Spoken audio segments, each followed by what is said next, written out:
नमस्कार दर्शक बंधु आपण कौन निज भविष्य को सुरक्षित करने को चाहते आपण चाहते जे पिलामानकर पाठपढ़ा एवं निजर अवसर पर आपण को टंका पाई कहा पर निर्भर करने को न पड़ू किंतु केउठी निवेश कले आपण को टंका सुरक्षित रहिबो एवं बढ़िबो मध्य।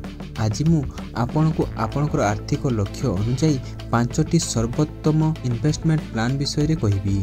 यही 5टी उपाय आपण को सुरक्षा और वृद्धिर एक सठिक संतुलन देबो। तबे चलंतु आरंभ करिबा। प्रथम उपाय जरूरी कालीन पांठी अर्थात इमरजेंसी फंड। सर्वप्रथमे इन्वेस्टमेंट नुहे जरूरी कालीन पांठी अर्थात इमरजेंसी फंड तैयारी करंतु। यह आपणकर 6 मासर मासिक खर्च सह समान हेबा उचित। जदि चाकरी चलीगला किंबा कोनोसी जरूरी रोग हैला तेबे एही टंका आपण को सहाय्य करिवो। तेबे एही टंका को आपण रखिबे कोठी? एही टंका सबुठु सहजरे मिली पारथवा स्थान रे रखंतु जेमिति कि बैंक रो सेविंग्स अकाउंट किंबा लिक्विड म्यूचुअल फंड रे। यह आपण को आर्थिक चापरू मुक्त रखिबो। द्वितीय योजना अवसर पाई निवेश। अवसर पाई निवेश आजिर सबुठु बड़ आवश्यकता। एथिपाई सबुठु सुरक्षित जगह हैला पीपीएफ। यह सरकारी योजना रिटर्न मध्य स्थिर एवं सबुठु बड़ कथा हेउची टैक्स फ्री। जदि आपण कोनोसी रिस्क नेबा को चाहुनाती तेबे पीपीएफ हेउची एक श्रेष्ठ विकल्प। सेही परि भाबरे एनपीएस रिटायरमेंट पाई यह बहुत खास अर्थात नेशनल पेंशन सिस्टम आपण को पीपीएफ ठारू अधिक रिटर्न देवार क्षमता रखी थाए। एथिरे आपण को आहुरी अधिक टैक्स छाड़ मध्य मिली थाए। तृतीय योजना केवल संचय कले हेबो नहीं आपणक टंका महंगा एवं इन्फ्लेशन ठारू अधिक बढ़िबा दरकार।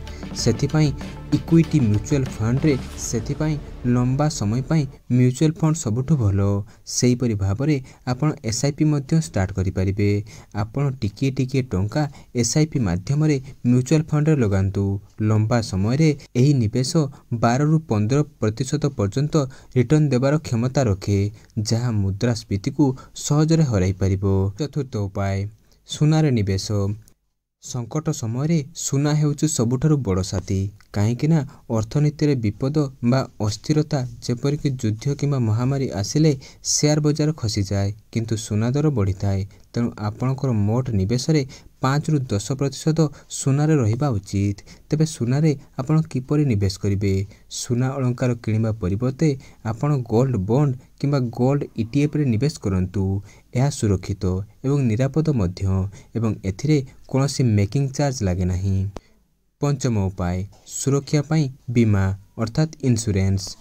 निवेश आरंभ करने पूर्व आपणक परिवार सुरक्षा निश्चित करंतु। सेथिपाई हेल्थ इंश्योरेंस निहाती जरूरी। आजिकल चिकित्सा खर्च बहुत बढ़ीगलानी। एक भल स्वास्थ्य बीमा निहाती दरकार जहाँ आपण को हठात आसुथिबा बड़ मेडिकल खर्चरू बचाई पारिबो। सेही परि भाबरे टर्म इंश्योरेंस मध्य नित्यंत आवश्यक। जदि आपणक उपरे परिवार निर्भर करचंती तेबे परिवार को आर्थिक सुरक्षा देबा पाई एक यथेष्ट बड़ टर्म इंश्योरेंस प्लान निश्चय करंतु। तेबे दर्शक बंधु सुरक्षित भविष्य पाई ए 5टी मूलदुआ अत्यंत जरूरी।